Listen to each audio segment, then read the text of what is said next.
నేను ఎన్నో రోజుల నుంచి రికార్డ్ చేస్తాను. వర్క్ ఫ్రమ్ హోమ్, ఇంటి దగ్గర కూర్చొని పనిచేసే విధానానికి శ్రీకారం చుట్టాలని మాట్లాడుతున్నాను. ఎన్నికల్లో కూడా దాన్ని ఒక నినాదంగా తీసుకొని నేను చెప్పాను.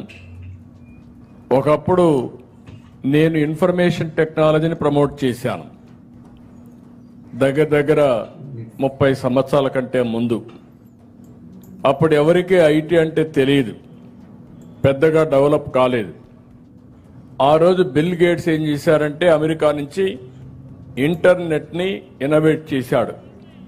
ఆ ఇంటర్నెట్ వచ్చిన తర్వాత ప్రపంచమంతా ఒక కుగ్రామంగా తయారైపోయింది. అంత మునుపు అమెరికాలో ఏమైనా జరిగితే మనకు తెలియాలంటే 4 రోజులు పట్టేది. కానీ ఎప్పుడైతే ఇంటర్నెట్ వచ్చిందో టెక్నాలజీలో పెద్ద బ్రేక్ త్రూ వచ్చింది. ఇన్ఫర్మేషన్ టెక్నాలజీకి భవిష్యత్తు ఉందనే ఉద్దేశంతో నేను ఆ రోజు నుంచే శ్రద్ధ పెట్టాను. ఎవరికి అర్థం కాలేదు బిగినింగ్లో. ఆ రోజు ఒక హైటెక్ సిటీ కట్టాలంటే చాలా శ్రమ పడ్డాను, అనేక మీటింగ్లు పెట్టాను. ఇప్పుడు ఏ విధంగా అయితే ఐటీ ప్రొఫెషనల్స్ అంతా పనిచేస్తున్నారో వీళ్ళందరూ ఐడియాస్ తీసుకున్నట్టు 4-5 మీటింగ్లు పెట్టి ఏం చేస్తే బాగుంటుంది అనుకుంటే ముందు హైటెక్ టవర్ కట్టాం. ఆ హైటెక్ టవర్ కట్టిన తర్వాత ఇలాంటి పిల్లలందరూ చూసిన తర్వాత మేం కూడా ఐటీ చదువుకోవాలి, ఐటీ ఉద్యోగం చేయాలనే ఆశ పుట్టింది.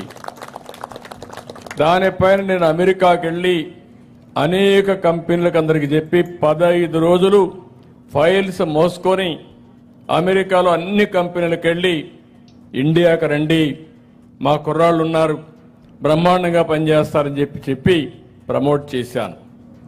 అప్పుడు ఆలోచించాను, ఉద్యోగాలు వస్తున్నాయి, దీనికి కావాల్సింది ఇంజనీరింగ్ కాలేజీలు కావాలి, ఐటీ ఎడ్యుకేషన్ కావాలని చెప్పి ఉద్దేశంతో ఆ రోజు 30 ఇంజనీరింగ్ కాలేజీలని 9 ఏళ్లలో 300 ఇంజనీరింగ్ కాలేజీలు చేశాం. ఏ రెవెన్యూ డివిజన్ పోయినా ఒక ఇంజనీరింగ్ కాలేజీ కనపడేది.